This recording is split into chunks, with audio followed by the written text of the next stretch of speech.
Hi, everyone. Thanks for joining today for the CACFP Information Buffet, which is a monthly webinar series on training topics in the Child and Adult Care Food Program. Today's training is on sponsor monitoring requirements in the CACFP. A few housekeeping items before we get started. This training is being recorded and will be posted on our YouTube page in the coming days. Please use the Q&A feature to submit questions, and we'll answer any questions that come in throughout the training at the end. If we do not get to your question, please follow up via phone or email to Patty or myself, and we'd be happy to address questions following the training.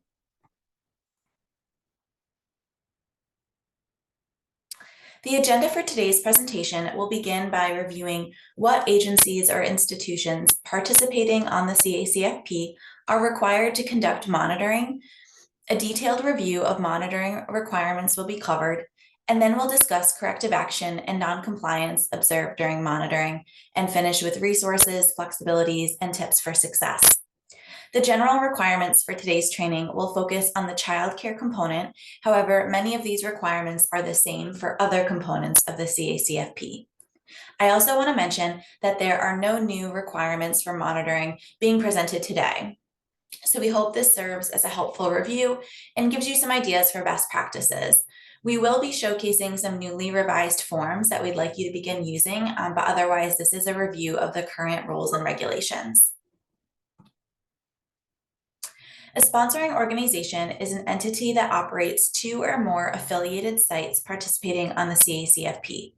If you are not a sponsoring organization, you are an independent center and do not need to attend this training. A sponsoring organization must be entirely responsible for overseeing the administration and operation of the food program at those sites.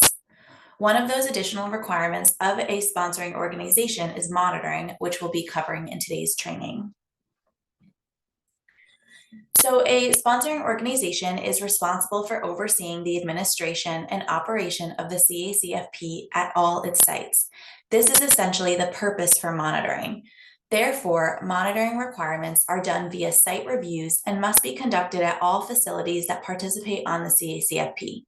And to clarify, monitoring is conducted at the site level, not classrooms within the site.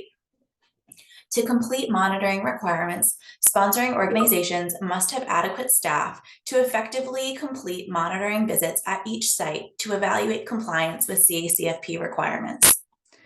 Sponsoring organizations must provide each site with a written notification of the right of the sponsor, the New Hampshire Department of Education, USDA, and other state and federal officials to make announced or unannounced reviews during a site's normal hours of operation.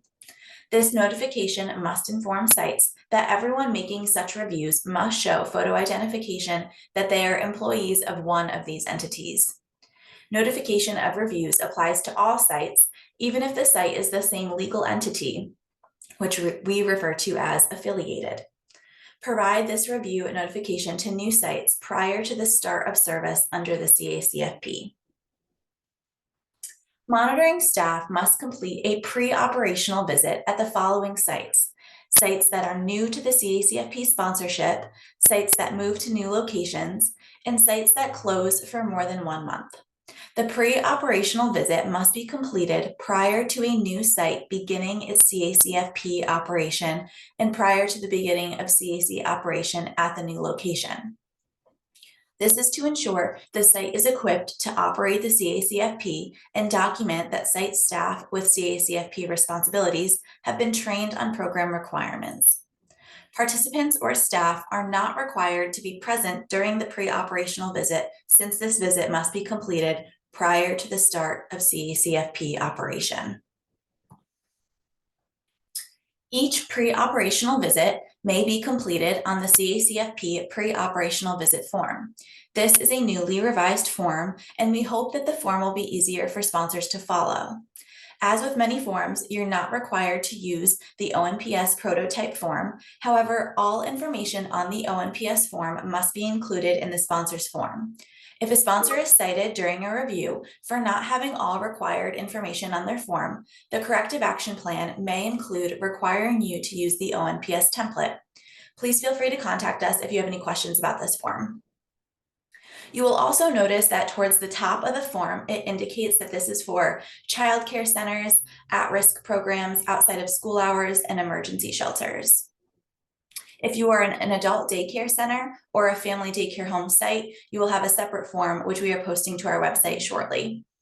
Our intent is to avoid confusion among separate site types, as some requirements that apply to one site type are not always applicable to other site types. The CACFP requirement is that each site participating be reviewed 3 times each year. And please remember that the year refers to the federal fiscal year, which is October 1 through September 30th. I also want to quickly clarify that when we use the word review, sometimes this can get confused with administrative reviews that the state agency is conducting. When we use the term review in the context of sponsor monitoring, we're talking about the site review that the sponsor is conducting. In other words, this is an entirely separate process from when the state agency comes out to conduct a review at one or more sites. For a bit more detail, here are a few more specifications required for site reviews. For new sites and sites that move locations, the first review must be completed within the first 4 weeks of operation. After that, no more than 6 months can elapse between reviews. At least 2 of the 3 reviews must be completed each year. That must be unannounced, meaning the person conducting the review cannot give the site prior notification that they will be coming to complete the CACFP review. At least 1 unannounced review must include the observation of a complete meal service. The timing of reviews must vary so that sites are not able to predict when a review will occur. Each review may be completed on the CACFP site review form. Similar to the pre-operational visit form, you are not required to use the ONPS form. However, all information on the ONPS form must be included in the sponsor's form. If a sponsor is cited during a review for not having all required information on their form, the corrective action plan may again include requiring you to use the ONPS template. Please feel free to contact us if you have any questions about this form. And again, this is a revised form that we are publishing for the first time. These will all be made available on the ONPS website for all program types, with the exception of family daycare home sites. I also want to note that we recognize these updated forms are coming out at a time when you may have already conducted a site review in federal fiscal year 2025, which began October 1st. Using the previous forms is perfectly acceptable. However, do know that we are phasing out those forms and moving forward with these. I'm now going to highlight some different sections of this form. A 5-day meal count reconciliation must be completed during each monitoring review. Because of this, the 5-day reconciliation is now part of the monitoring form instead of requiring you to complete a separate form just for this purpose. So on the screen is a completed example of the 5-day meal reconciliation. And this chart can be found on page 3 of the site review form. You must complete the 5-day meal count reconciliation for the meal you are observing, or if a meal is not observed, the meal closest to the time of the review. First, record the meal counts for the current day, then record the meal counts for the 5 preceding serving days. Next, record the number of children in attendance each day according to the sign-in, sign-out attendance records. Do this for all children age 1 and older and in all classrooms. After this is complete, total all the numbers at the bottom and answer the questions at the bottom that go along with the 5-day meal reconciliation. Another key part of the review form is documenting problems found during the review and determining a corrective action plan. First, record each problem found during the review. Second, write up a corrective action plan to be followed by site staff to correct each finding. Next, determine a date that corrective action must be completed by. Sometimes this will be the date of the review, and sometimes this could be a date in the future.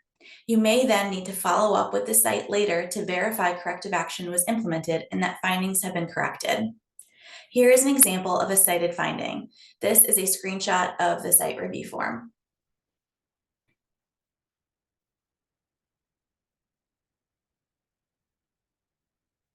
When noncompliance is noted during a site review or a site's claim raises concern about noncompliance, the sponsor must conduct a follow-up visit to investigate and resolve the issue. The methods for following up may vary depending on the nature of the concern. Follow-up visits may be one or more of the following: conduct an additional unannounced follow-up review, a more detailed examination of the site's claim information submitted for previous months, and household contacts. So sponsoring organizations may contact households to investigate suspicious documentation submitted by sites and verify claim accuracy. Our office is currently working on an updated policy and procedure for this method and will share once this becomes available.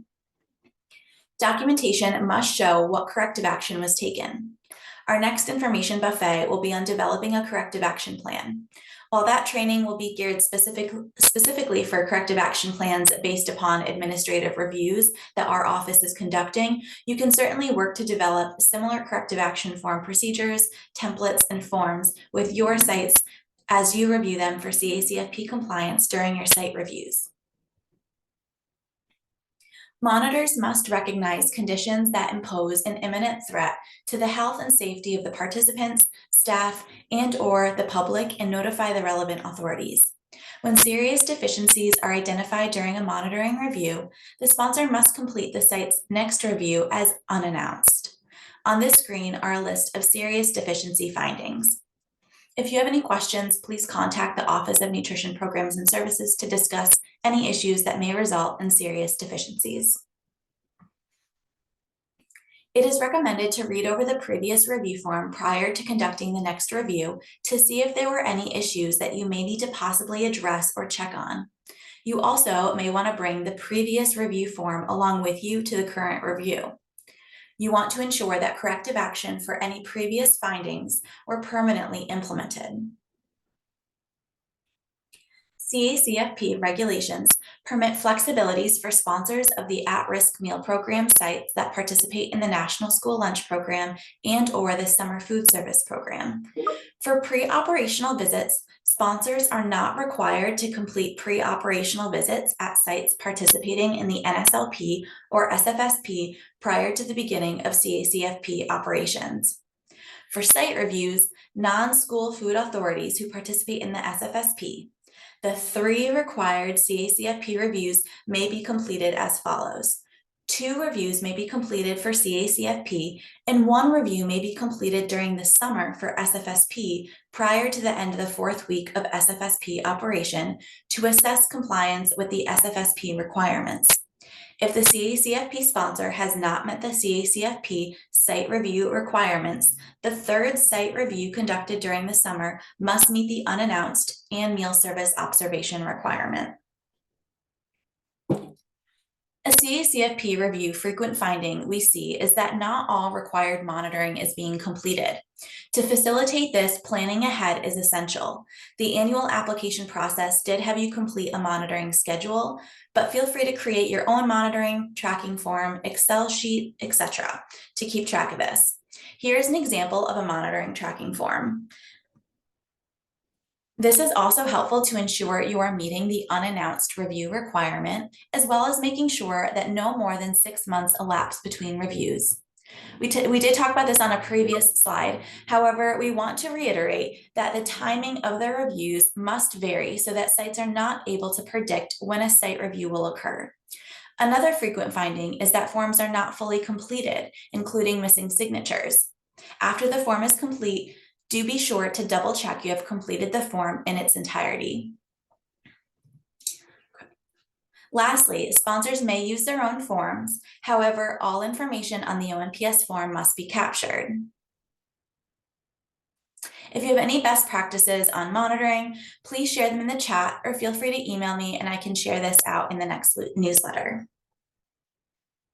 This concludes today's training. Here is the USDA non-discrimination statement, and thank you for joining. Now we'll open up the chat to ask any questions that have come through.